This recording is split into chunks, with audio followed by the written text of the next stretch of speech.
El Señor esté con vosotros. Lectura del Santo Evangelio según San Mateo. En aquel tiempo los discípulos de Juan se acercaron a Jesús preguntándole: ¿por qué nosotros y los fariseos ayunamos a menudo y en cambio tus discípulos no ayunan? Jesús les dijo: ¿es que pueden guardar luto los amigos del esposo mientras el esposo está con ellos? Llegarán días en que les arrebatarán al esposo y entonces ayunarán. Nadie echa un remiendo de paño sin remojar a un manto pasado, porque la pieza tira del manto y deja un roto peor. Tampoco se echa vino nuevo en odres viejos, porque revientan los odres. Se derrama el vino y los odres se estropean. El vino nuevo se echa en odres nuevos y así las dos cosas se conservan. Palabra del Señor.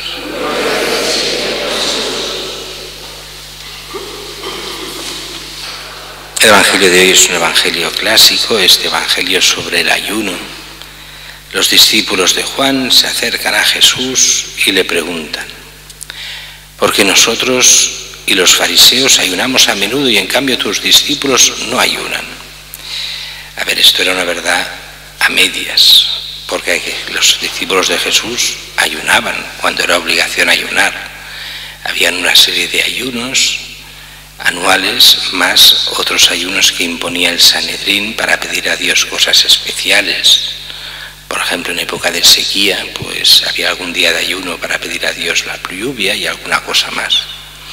Pero sobre todo eran los ayunos rituales que habían cada año, y esos los hacían. El problema era otro, era que los fariseos más devotos y los discípulos de Juan hacían 2 días a la semana de ayuno. Y esos 2 días a la semana no eran obligatorios, eran solo devocionales. Un poco como los que siguen Medjugorje también hacen pues el ayuno semanal, y a veces alguno más de uno, pero bueno. ¿Es eso malo? No, ni mucho menos. Pero entonces ellos critican a los apóstoles que no los hacen, que no hacen los ayunos devocionales. ¿Cómo es que ellos no ayunan? Aquí hay por detrás hay mala fe, en el sentido de decir: ¿ves? Vosotros creéis buenos y sois un desastre. Nosotros sí que hacemos las cosas bien. Nosotros ayunamos, cumplimos las normas, vosotros no, aunque no era una norma de obligado cumplimiento, ni muchísimo menos, no era ni norma.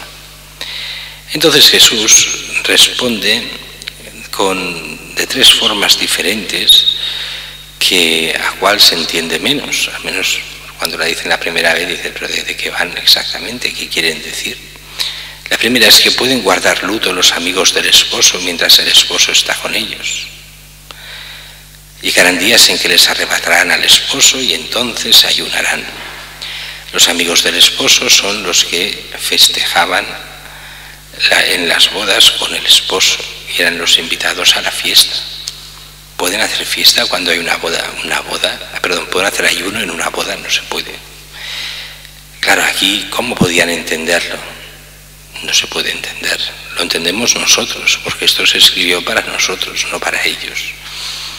¿Qué es estas bodas? Son el tiempo en que los apóstoles están con Jesús. Pero llega un momento en que se lo quitarán, y este quitárselo es su pasión y muerte. Pero también este quitárselo es su ascensión a los cielos, cuando ya deja de estar visiblemente con nosotros, aunque continúa presente en la Iglesia hasta el final del mundo, todos los días, en cada Eucaristía, en medio de su Iglesia, entre los que están en gracia de Dios.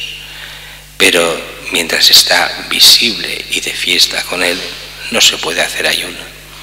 Pero entonces ayunarán, más adelante sí. Como diciendo, la Iglesia tendrá que ayunar. Es verdad que con el Concilio Vaticano II se decretaron al final, solo después del concilio, estos 2 días de ayuno, miércoles de ceniza y viernes de santo. Y los orientales, con mucho tino, dijeron: esto es muy poco.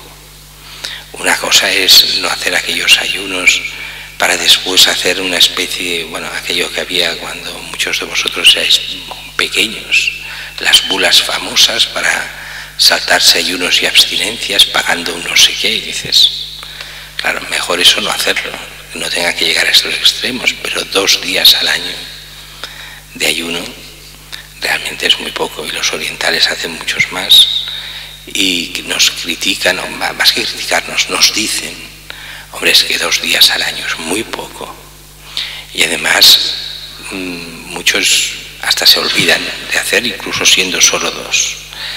Entonces, la primera es, lo harán, pero cuando no tengan al esposo visiblemente, o sea, en la época nuestra. Segunda, dice, nadie echa un remiendo de paño sin remojar a un manto pasado, porque la pieza tira del manto y deja un roto peor. Ni se echan vino nuevo en odres viejos, porque revientan los odres, se derrama el vino y los odres se estropean. Vino nuevo, odres nuevos. Estas 2 mini parábolas se refieren a cosas muy elementales. Lo que quieren es meter con calzador devociones del Antiguo Testamento, o sea, con mentalidad del Antiguo Testamento, en los apóstoles.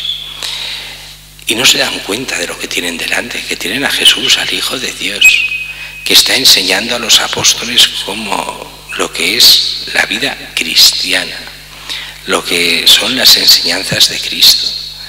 Esto no tiene ni pies ni cabeza, que vengan con si cumplís, no cumplís, devociones, devocioncitas, que no, que está ahí mismo Jesús, que Él es el centro, que todo el Antiguo Testamento estaba pensado para esta revelación en Jesús, y ellos van con cosas que no tienen que ver. Es no ver la magnificencia que tienen delante para fijarse en que no hacen como ellos sus devocioncitas. Pues no funciona así. ¿Quiere decir eso que sea malo el ayuno? No, ni muchísimo menos. El ayuno es cosa buena y santa, si se hace bien, como dice el mismo Sermón de la Montaña, si se hace sin que se note, si se hace solo por Dios, si se hace entendiendo que Dios lo vale todo. Pero aquí lo importante es entender que Jesús está por encima de cualquier sacrificio, de cualquier ayuno, de cualquier cosa. Lo importante es conocerle, amarle, seguirle, y después viene toda la devoción, todo lo que sea cualquier acto, incluso penitencial, siempre que sea en el buen sentido, dirigida a nuestra conversión hacia Cristo, nuestro Señor.